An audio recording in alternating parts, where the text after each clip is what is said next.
so much for coming to this talk. What I want to talk about today is the question of whether we should be mitigating roads. The priority should be placed on mitigating for mortality or mitigating for connectivity.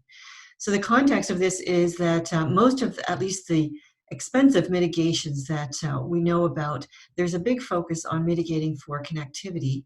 And essentially what I'm going to do, I guess, is to challenge that idea. So the typical mitigation for mortality is the eco-passage. And the idea here is to encourage wildlife to be able to get across the road. On the assumption that they need to access resources on the other side of the road. Alternatively, we could keep them off the road, keep them from getting killed on the road by excluding them from the road somehow, for example, with exclusion fencing. So here, they are not able to get across the road, so we're not concerned about connectivity, but we are concerned about eliminating to the extent possible the number of animals that are killed on the road. So overall, the argument that I'm going to go through in this talk, there are 3 steps. So first, I want to identify the groups of species whose populations are most reduced by roads. So this tells us which groups of species we want to be focusing on when figuring out how to mitigate road impacts. So this is in a very general context. Overall, should we be mitigating mostly for mortality or for connectivity? And this will depend on the groups of species who are most affected by roads, whose populations are most reduced by roads. And once we know that, then we can ask, okay, what are the mechanisms by which roads actually impact the populations of these groups of species, of sensitive species? And then those mechanisms are going to tell us which types of mitigation are most effective. So from those mechanisms that are responsible for road effects on population sizes of the most sensitive species groups, then we can identify appropriate strategies for mitigating the mechanism causing the road impacts on those sensitive species groups. Okay, so the species whose populations are most reduced by roads. What I'm showing you here is the results of a meta-analysis on this topic. And we had 455 estimates of effect sizes, so road effects. So here on the bottom axis, we have the effect size. So that is the degree to which the population is affected by roads, the populations of these different species groups. And so a negative value means that they're reduced, that the populations are reduced by roads on this axis. So as you can see, the biggest negative effect of roads is on the group of amphibians and reptiles. So this is a group that is, or these are groups that are particularly sensitive to road impacts on their populations. And then a second group was that was particularly sensitive to road impacts is mammals that have low reproductive rates. So these are the 2 main groups of species when we're trying to figure out, in general, should we prioritize mitigation for mortality or mitigation for connectivity. These are the groups that we need to focus on predominantly, which is the mammals with low reproductive rates and the amphibians and reptiles. So that's the first conclusion. The groups of species whose populations are most reduced by roads are amphibians, reptiles, and mammals with low reproductive rates. So then the next step in the argument here is to identify the main mechanisms that cause this impact on these most sensitive species groups. And in particular, is it mortality or is it reduced connectivity or the effect of the road as a barrier? So to do that, we look at the attributes of these groups that make them sensitive to road effects. So for the amphibians and reptiles, what we know is that they have very little or no avoidance of roads or traffic. So that means that overall, unless they're all killed, the barrier effect per se is weak. So they go on the road, and if they get across, they get across. There's a weak barrier effect of roads. We also, however, know that they have no behavioral avoidance of oncoming vehicles. So they're just, to use an expression, they're just sitting ducks. They don't avoid oncoming vehicles. And also they have relatively low rates of movement across the roads. So together, all of those attributes mean that road mortality, just the added mortality on the population, has a very large effect on their populations. So these species are being affected, species groups in general are being affected by roads because they go on them, they get killed when they're on them, and that reduces the population sizes. And then for the mammals, the fact that it's the group of mammals that have low reproductive rates is an indication that, again, there's a road mortality, a strong road mortality aspect to this.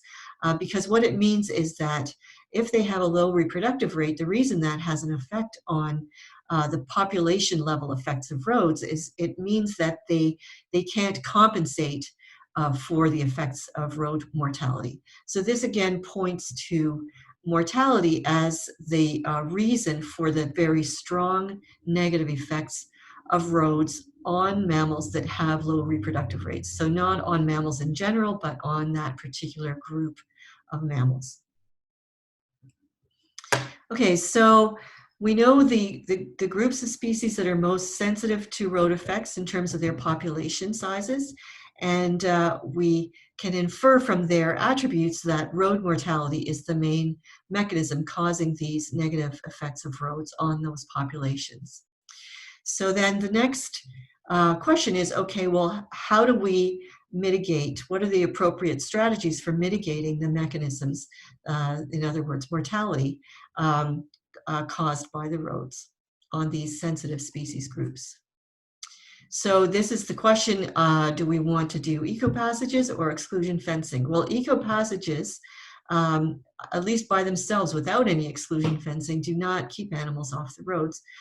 So they're less likely to reduce mortality than exclusion fencing, and that has been shown. For example, here's a study done by a former PhD student in my lab, Glenn Cunnington. And what he did is he did an experiment. So he had a bunch of culverts on a road, and he had some treatments. So he put on some of the culverts, he put screening to exclude the amphibians from going into the culverts. So if the culverts are important in reducing mortality, road mortality, then the mortality rate should increase at the sites where amphibians are excluded from the culverts with the screens. And if fencing reduces mortality, then the mortality rate should decrease at sites where fencing is added. So that was the basic idea. He had 20 similar culverts along a road that goes along the north shore of the St. Lawrence River in southern Canada. And he had 3 groups. So he had controls. He had 10 controls where he didn't install anything. He had 4 sites where he added fencing along both sides of the culverts to keep and including not just both sides of the culverts, but along the road, along both sides of the culverts. And he had 10 sites where he installed the grates to keep the animals, the amphibians, from going into the culverts. And then he sampled roadkill before and after installing these fences and grates. So here are the results. He actually had 2 years of after data. I'm just showing the first year, but it's the same, you have the same result. It's just reinforced with the second year. So the control sites, there was a small decrease in the total number of road road kills for some reason, possibly weather, possibly population sizes actually declined between the 2 years.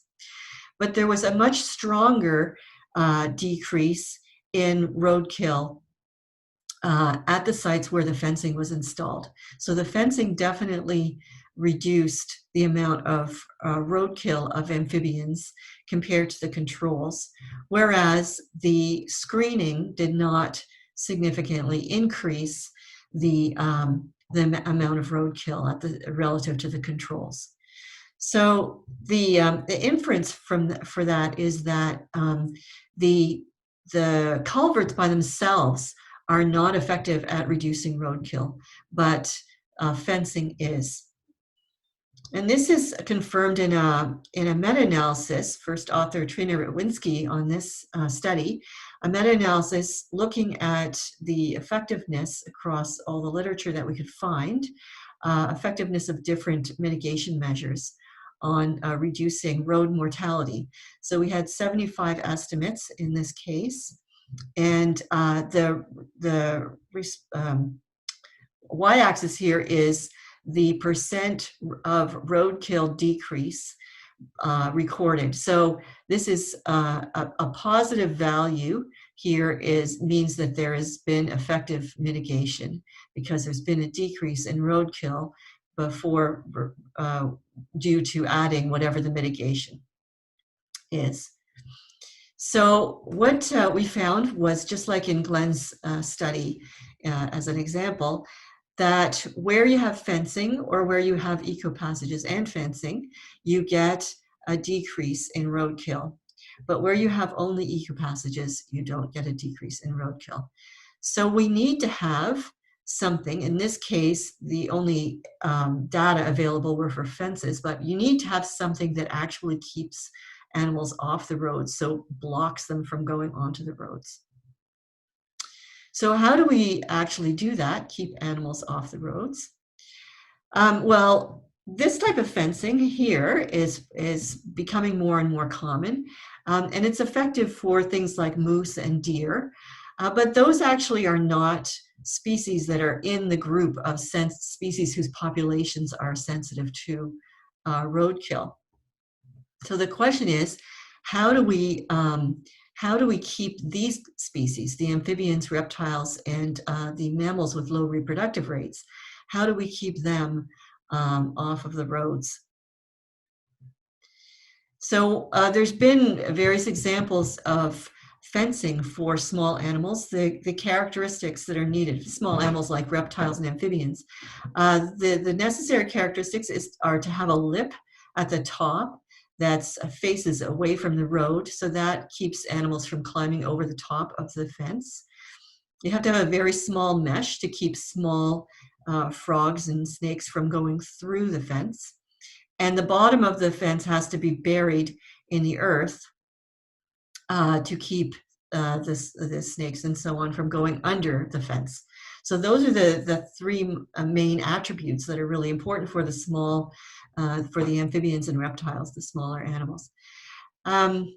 So these are some examples, but they're not really durable, especially if you live in a place like I do, where you might have a lot of snow and ice falling on top of this and heavy equipment clearing snow and ice from roads. These become destroyed pretty fast.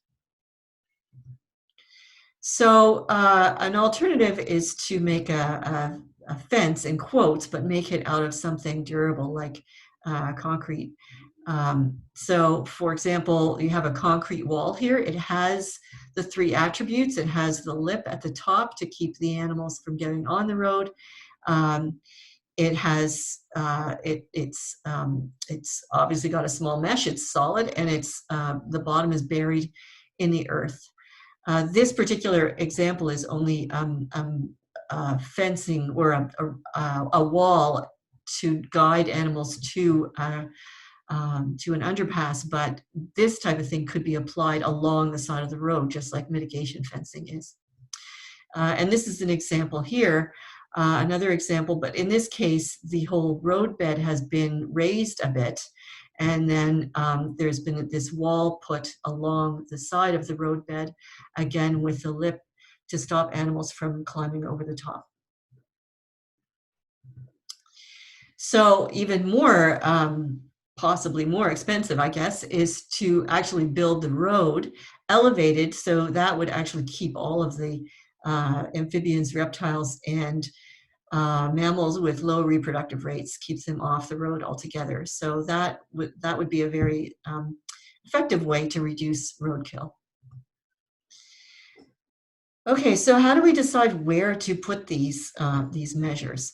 So the first point is, or the main point, I guess, here is that hotspot analyses do not actually indicate the best locations for placing mitigation measures to reduce road effects on wildlife populations. I know these are very common, but they're not usually, at least, not the best method for the following reason.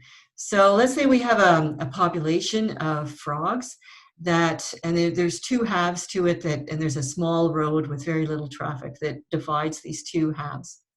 And then let's say we put a road through that population. And let's say the traffic volume on the left side is much higher than the traffic volume on the right side. So there's, I guess, vehicles entering onto that road from the small one. So what will happen then is that the roadkill on the left side will be much more heavy than the roadkill rate on the right side. And so immediately after road construction, the roadkill hotspot will be on the left side in the A section of the population. But over time, if this is a species that is sensitive to roadkill, such as an amphibian species, then the population size will decrease. And so then you'll end up with a smaller population of that amphibian species on the left side, on the A side, than on the B side.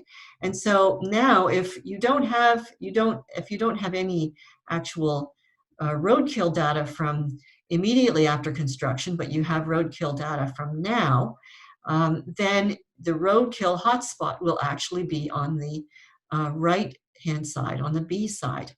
So if you did a roadkill hotspot analysis, you might conclude that the best place to mitigate would be where you have most of the roadkills now, which would be on the B side. But of course, that would be incorrect. So which road segment should we mitigate for? Well, the place where we actually have the biggest impact of the road is on the A side. So even though we don't have very many frogs being killed, we have a big potential on the A side of this road for population recovery if we can reduce that roadkill on that side. So in other words, the mitigation measures should be preferred or prioritized for road sections where the traffic volume is high and where the habitat is available, so the road goes through or next to good habitat, because then you have the opportunity to actually reduce the impact of the existing impact of roadkill on the population. So the overall argument then is that the groups of species whose populations are most reduced by roads are amphibians, reptiles, and mammals with low reproductive rates. Given the attributes of these species groups, we can infer that road mortality is the main mechanism causing road impacts on populations of these most sensitive species groups. So now, given that we need to mitigate for roadkill, the most effective way to mitigate road mortality is to install structures or build the road to keep animals off of it, and especially in road segments where the traffic volume is high, which means that the probability of roadkill is high, and where the road goes through or next to natural habitat. So I've been showing you a bunch of papers. I've failed to mention all the authors as I've gone along, but you can go onto our website and find all those papers if you like. Thank you very much for listening.